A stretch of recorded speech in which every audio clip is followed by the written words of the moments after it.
Hello and welcome to Baldur's Gate 3. I'm Shadow Coast and welcome to the channel. In this video, we are going to review the combat user interface or UI, as well as provide some basic combat overview explanations and tips. So let's jump in. A few things real quick, just from a PC mouse and keyboard perspective, which I'll be focused on. By clicking O on your keyboard, you enter tactical view. So you're going to take the bird's eye view here, which can be helpful. Now, if you're sneaking up on an enemy or you can see an enemy and they can't see you, you can actually see their cone of vision, which will be determined by a few factors. So when we're in the Underdark or dark areas, their line of sight or vision will be determined by the lighting. So if there's poor lighting, their vision tends to be more diminished. This can be affected by different races who have dark vision, where in the dark they have better vision actually than other races. So if you're a human and it's dark without light, your line of sight is very limited. If there's not kind of any lighting for you to help see. So just keep that in mind, and you can see where this passes around.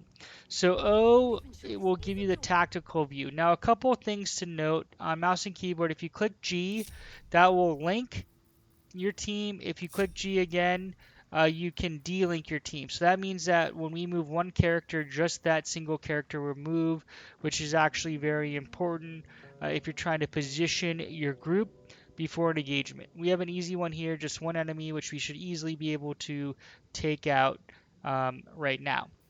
So the other thing to note is if you want to hide an individual character, you click C so that we're not hiding. Now we're crouched and hiding, right? And you can see that based off the lighting, you're lightly obscured. If it's darker and there's not good light against you, you'll be completely obscured. And then if there is good light, you will be not obscured at all. So that's the easiest for them to see you. So effectively, if you are not obscured at all, as soon as you hit this red thing, combat will start because they see you and will want to engage. So keep that in mind. By the way, if you're grouped up, clicking Shift and C will hide the entire group or unhide the entire group if they're grouped up. Just keep that in mind. But you have to be grouped to click Shift C. All right, so now let's talk about the actual kind of positioning and some other impacts. One thing to note that when combat begins, it is turn-based. So right now, let's say we want to, actually, I'm going to just regroup my group. I'm going to click G. I'm going to let her walk over and back here while I cover a few other concepts. So real quick, just a few things before combat. You can actually buff your group doing different things. So for example, if I look at cantrips here, I can, provide resistance, which will help, right? So if I want to buff my group, I can actually buff them before I actually engage. So just make sure that you buff. Now, we can only have resistance on one character, so some of the things require concentration, which will be kind of important to note. So you want to buff your group, take your potions, other things, so they're fully ready before combat. So you can do that before combat, and then it will last for a certain number of turns. Now, one thing, talking about turn-based combat here, and we're going to wait until she gets over here. We're actually going to kind of hide our group. They're going to start moving here. Is when you start moving in, if you want to trigger turn-based combat manually, you can actually do that, right? So if you go to options here, just keep this in mind. You can look at your key bindings, and we just automatically started because it does not pause, which is important to note. But one of the things that you're going to want to be able to do at different points is initiate turn-based combat or turn-based movement. So we will show you how to do that here in a minute. Well, we've entered combat now because I did not realize that when I was looking at the options here in key bindings that it would really start. So just keep that in mind. That was a big mistake on my part. So one of the things I'm just going to look at here is we should be able to trigger turn-based combat. And we do that by clicking Shift Space, right? And so if we click Shift Space, we enter turn-based mode, which if we were sneaking up on her, I would have wanted it to turn on um, uh, turn-based options before starting. Now, right now, you can see here, I am successfully hiding, so I can actually move Asterion around to get position behind this enemy. So that's really important to note. From that perspective, that if you look at here, these three characters, Ziak, my main fighter, Shadowheart, and Gale, were all seen. Asterion passed stealth checks because he was lightly obscured. So then he has to do a stealth check. So he passed those. So even though she saw the rest of my party and he was standing right there, he was super stealthy. So if that's the case, you can immediately select the character that is not in combat and path them around to then engage. So we're going to do that in a second here. But before we do that, I want to kind of move back to Ziak here and the actual turn. So these characters, because they were observed, they are in combat now, and that is when we initiate our turns up here. If they aren't seen, you can freely move your characters around that are not seen or not actively engaged in combat. So that's important to note that in this fight, I actually am going to move to Asterion to see if I can take out this enemy before I have to actually do any movement here. Now up here, we're going to go top. We're going to go from the top and then kind of around here. Oh boy, I did not mean to do that. We're going to go to the top here, then kind of move around the UI here. So one of the most important things when you've entered combat is the user interface, and that is up here. Up here, this tells you all the turns. So effectively what will happen is, assuming that I don't have characters out of combat that I can freely move, the characters that are in combat, we're going to see their unit cards on who goes next. So if you're engaging multiple enemies, you're going to see like we get to go, they get to go. And the way you understand that is that you can see the person who just took a turn, then you will have in white highlighted the person's whose current turn it is. So right now it's Ziak's turn, then Gale, then Shadowheart, and then it's going to kind of go back to Marie. So it basically kind of rotates in a circle. If there were more enemies, this is going to expand within reason, and then I do think it actually caps out at some point where you're not going to be able to see everybody's turn if there are just too many enemies, which can happen later on. So keep that in mind. All right, so with this in mind, we can see the different turns. What determines your turn? Well, if you actually go to your stats, the stat that really determines your initiative, which places you in order here, is your dexterity. So if we read dexterity, agility, reflexes, and balance affects your effectiveness with range and finesse weapons, also affects your initiative and armor class. Your initiative determines when you can go when you enter combat. Higher initiative means that you're going to attack sooner or faster in this process. So keep that in mind. Let's go over down to the left. You have your characters. There isn't much to do here when you're in combat, with the exception of being able to select the characters that have not entered combat, where you can keep moving them around to position. So just because your character enters combat does not mean that you have to use this character that's in combat first. You can actually switch over to your characters that have not entered combat to keep positioning them and then actually engage the enemy, which we'll show you how to do. From there, we can toggle group or ungroup.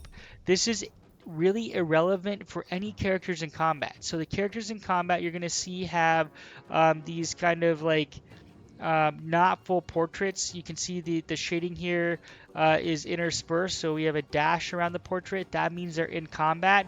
And then if it wasn't clear enough, you're going to have a little sword to show that they're in combat. So Asterion doesn't have that, so we know that we can still move him around, position him, and then engage. So we have group, ungroup, toggle, hide or not. You can actually try to hide. We did try to hide, and now because we were hidden, right, which is nice. Shadowheart had a, we were able to either block the view, and or she passed a stealth check. Now we can move her. Now the caveat is because she entered combat, she has a set number of action and movement points that we can use. So unlike Asterion, just because we were able to try to hide them again and she actually passed a check, right, or we impeded the vision to do that, they think she's still here. It does not mean that she has unlimited movement. Where Asterion, we can just move him wherever until he's seen because he never actually entered combat. So even if you stealth while in combat, which you can do, it is important to note that you have limited action points or movement points. You can't just go wherever you want anymore, right? However, if you aren't seen, right, and you don't enter combat, you have effectively unlimited action or movement points until you are then seen. So just keep that in mind. Important concept. All right.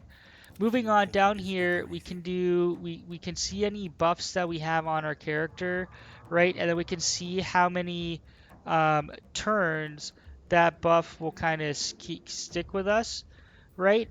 So this will be all the buffs that we kind of add before we enter combat. And then you can see to the right here, we have 4 turns before this goes away. We can open up inventory, look at stats, other things if we so choose, but we can't do much. We have our unit card. We can double click the center on camera. We can look at HP. Then we have our weapons. You can select which weapons you want to use and kind of go between them to kind of determine what you're going to want to do to a degree. Now, note that if you're switching over when in combat, you uh, have to be careful. You can't just infinitely kind of switch between the two and then use them. You're going to want to kind of make sure you select one and have it ready to go from that perspective. And the reason I say that is, for example, now that I have moved close to this enemy, if I try to use a range attack at the enemy by being so close, I'm going to have disadvantage, right? Because doing close, using a ranged weapon at close range gives you no advantage. So like keep that in mind when you're trying to select, do I hit him with range or melee? Don't run up to the enemy and then try to use range. It doesn't make any sense. A few other things here is that some characters have dual wielding, so you can decide to hit with your dual wielding weapons, so both weapons, or not by clicking R. So when you see 2 swords, it means they'll swing with both. If you see one, you only swing with one. There are various reasons why you might decide just to swing with one, but I don't want to get into too many details here. Suffice to say that if you have dual wielding specialization or ability, you're going to constantly want this on because you're not going to have the same penalties. Where if you don't have dual wielding, then you could suffer penalties, which is why you might just want to swing with one weapon. From there, you have down here all your different actions. So in the overview, you're going to have all your general actions. Some of these take bonus actions, some of these take your actual action. In general, you have your action and your bonus action, and depending on movement and what you do, that will consume your action or your action points. Your bonus action points are kind of an independent resource that you can use, right? So here I have my offhand attack, right? Which I can still do because I'm a dual wielding specialization, which is great. I can shove, I can dip, things like that. So these are all your kind of base combat actions. So you have a series of interactivities like dash, where you can move further, disengage, and then you're going to have your main attack, your range attack if you have a ranged weapon, and then extra abilities associated with those weapons. Over here to the right, you're going to see your spells and other actions. So real quick, we start with common, then you go to your, we'll just call them class abilities. So these could be spells, or if you're a fighter, they could be something, different. So these are your kind of class options. Then you have items, so potions, consumables, etc. Passives here, this is really just if we want to toggle non-lethal attacks on. If we left click, it'll be on. We left click again, it'll be off. And then custom, we can actually create a custom bar where we might want to set things up just how we want it. We look at Gale, right? You're going to have wizard abilities. The other option here above here is you're going to have different things that you can click on. So like spells, if you left click on this, it's going to bring up your spells. So these are going to consume spell charges. We left click cantrips, that'll immediately go to cantrips. So that's just important to kind of know. That might not be obvious because you don't have them down here necessarily. We have wizard, common, etc. Now, you do have your cantrips here under Wizard, but if you just want to know what your cantrips are, which you can use indefinitely because they don't take like slots, that's important to note. You can also left click on Arcane Recovery Charge, replenish spell slots while out of combat. So there are abilities here if you left click based off your different classes. So that's going to look different for everyone. Over here, we can actually increase the size if we want to see more, especially as you get higher level, you're going to have a lot more options. Decrease the size, you can toggle the hotbar where you lock things or unlock it so you can move in and out. I keep it locked just to be safe so I don't accidentally move something. From there, we can end turn, right? So we left click end turn. As we look here, we can see who can do what, who has actions left for those entered combat. You can see here Asterian's not there because he wasn't seen. He never entered combat, so we can kind of use him or indefinitely until he enters combat. Flee combat, if you click shift space or left click this, we can try to flee combat and go to camp if we get far enough away from the enemies. So there are circumstances where you will take on fights that you can't win. It is perfectly okay to flee. I highly recommend it. You're better off than dying. Combat log. This, if you left click, will open up the combat log. I highly recommend you keep the combat log open because there's a lot going on, and sometimes you're going to want to see what the heck happened. So you can do that with the combat log, plus minus to increase it or decrease it. Top right, we have our map. You can zoom in and out using the scroll wheel or middle mouse button scroll. We can go to our journal to see stuff. We can open the map, etc. We can ping. So if we're in a party, we can kind of send pings on the map. Center camera over character. We can increase, decrease map, and then open up the main menu. So this is the combat user interface. Let's get into combat here. So as I mentioned, Asterion was not seen. So one of the things I can do is sneak attack, which does additional damage, and I have advantage because I'm not seen. So I'm going to click on him, on the enemy, and attack them. Now I'm in combat. So when I enter, notice how Asterion is now there. He has his full movement, which is the bar, but he's used his action now. He still has a bonus action, which is great to know. If I go over to my main character, I have some moves left. I was tinkering around, so I use my action. I'm going to use Flourish here, and then I'm going to end my turn. It goes to Asterion. Now, because he already did his action for this round, coming out of combat, I only have my bonus action left that I haven't used yet, so that's important to note. When I end turn, I'm going to have my next, character here. Unfortunately, Gale does not have an action left. Part of the reason they don't have an action left here is because I did try to hide. So if you're in combat and you try to hide by clicking C, that is an action. So for Shadowheart, it worked. She was able to hide because she passed the check, but that used her action. So Gale here has his movement, but he doesn't have an action because I stupidly tried to hide everybody instead of just an individual. So that it uses action. So keep that in mind. And Shadowheart is done. Now, one of the things that's important to note is that um, because we're engaged in melee now, if she tries to disengage, I will have an opportunity attack. So you see this little blinking arrow here. That means that that's an opportunity attack if I try to move. So that's important to note, that if I'm trying to move, the enemy can have an opportunity attack and you can see where they're going to hit you. So if you see that kind of blinking red thing here following me around, that means that you're going to get hit. Now, there is a way around this, right? I can try to actively disengage, retreat safely, moving won't provoke an opportunity attack. However, I lose my action. So that's really important to note that like if you're in melee, so if Gale's in melee, right, and I'm like, you know what, I'm not gonna have him take an action. That's fine. Let's just disengage and not use an action, but run him to safety.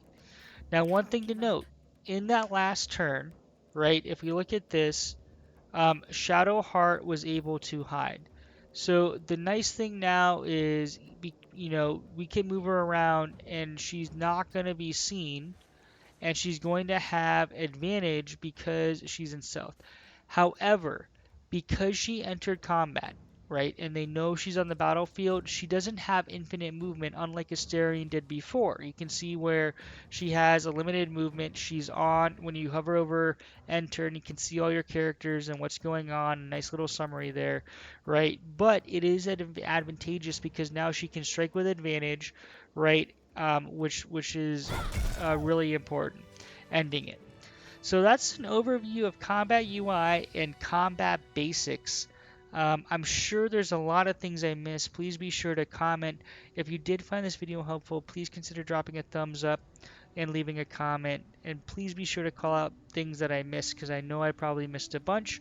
I'm posting these videos to hopefully be helpful to you and your Baldur's Gate 3 journey. Excuse me. Thank you so much for watching, and I hope to see you in future videos. Shadow Coast out.